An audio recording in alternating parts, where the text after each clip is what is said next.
जोहार, आपण पाहतात एस भारत न्यूज, जनसामान्याचा आवाज। मी श्रीमंत सुरपाम आजच्या बातमीपत्रात हार्दिक स्वागत करतो। बातमी आहे गडचिरोलीहून। गडचिरोली जिल्हा पोलीस भरतीप्रमाणे वर्ग क आणि ड पदभरती जिल्ह्यातच करा। गडचिरोली जिल्ह्यातील बेरोजगार तरुण तरुणीची पत्रकार परिषदेतून मागणी। गडचिरोली शहरातील इंदिरा गांधी चौकामध्ये असलेल्या विश्राम भवनामध्ये आज पत्रकार परिषद घेण्यात आली।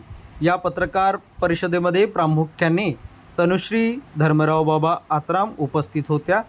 पत्रकार परिषदेदरम्यान विद्यार्थ्यांनी सांगितले की गडचिरोली जिल्ह्यामध्ये जी भरती प्रक्रिया होत असते त्यामध्ये स्थानिक उमेदवारातूनच वर्ग क व ड च्या पदभरत्या घेतल्या जाव्या असा आशय यावेळी पत्रकार परिषदेमध्ये व्यक्त केला गेला आहे। या प्रसंगी सेनेट सदस्य तनुश्री धर्मराव बाबा आत्राम यांनी आपले विचारसुद्धा व्यक्त केले तथा काही तरुण युवतींनी गडचिरोली जिल्ह्यामध्येच पदभरती घ्यावे याचे विचार व्यक्त केले, ते आपण पाहूया। यहाँ पे आने का उद्देश्य यही है तो सभी बच्चों को लेके, और बच्चे हमारे साथ अभी सभी लोग का हमारे साथ सपोर्ट है, और डॉक्टर राजे धर्मराव बाबा इनके मार्गदर्शन के इसमें हम लोग यहाँ पे स्थानिक भर्ती होना चाहिए, इसके लिए यहाँ पे मोर्चा हम लोग लेके यहाँ पे आए हैं। और हम ये स्थानिक भर्ती हमारा हक है, ये हम लेके ही रहेंगे। ये हम सभी लोगों के साथ सपोर्ट के साथ, और ओबीसी पदाधिकारी और झाड़ी समाज के पदाधिकारी ये भी हमारे साथ है। और ऐसा इतना ही बोलूँगी, सभा के युवा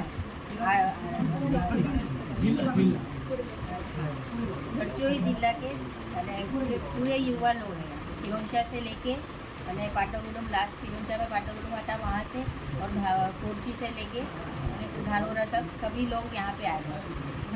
सर, आमची मागणी एवढीच आहे की आम्हाला स्थानिक भरती हवी आहे। स्थानिक भरती यासाठी की या मातीतल्या माणसांना या जिल्ह्याबद्दलची सर्वत्र माहिती आहे, असं असताना तो व्यक्ती आपल्या जिल्ह्यासाठी प्रत्यक्ष आणि अप्रत्यक्ष चांगलंच काम करेल, म्हणून आम्हाला स्थानिक भरती हवी आहे। आमच्याकडे कलागुण कौशल्य आहे, पण बाहेर जिल्ह्यातला व्यक्ती येऊन ज्या जाहिरातीच्या माध्यमातून बाहेर जिल्हा भरती केली जाते ती थांबवली पाहिजे, जेणेकरून जिल्ह्यातील युवकांना ती संधी मिळेल।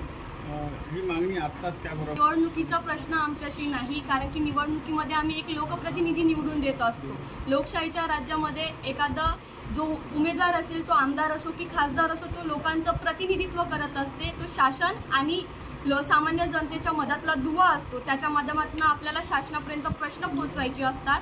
आता सध्या तरी आम्ही स्वतः बंड पुकारलो आहो, कारण की आम्हाला वाटत नाही का आजपर्यंत आम्ही जर हा प्रश्न उपस्थित केला असता तरी हा निवेदन आमचं कुठंतरी धुडकात पडलं असतं, म्हणून आज आम्हाला रस्त्यावर उतरण्याची वेळ आलेली आहे। आणि आजच्या या म्हणजे आमच्या मोर्चाच्या माध्यमातून एवढीच विनंती आहे की परत आम्हाला रस्त्यावर उतरण्याची वेळ येऊ देऊ नका, कारण की हा प्रश्न आमच्या स्थानिक लेवलचा आहे आणि या जंगलाचं संवर्धन आमच्या पंजोबाने आजोबाने सर्वांनी केलं आहे, तर या जिल्ह्याला पुढं नेण्याची संधीसुद्धा आम्हा युवकांनाच मिळाली पाहिजे।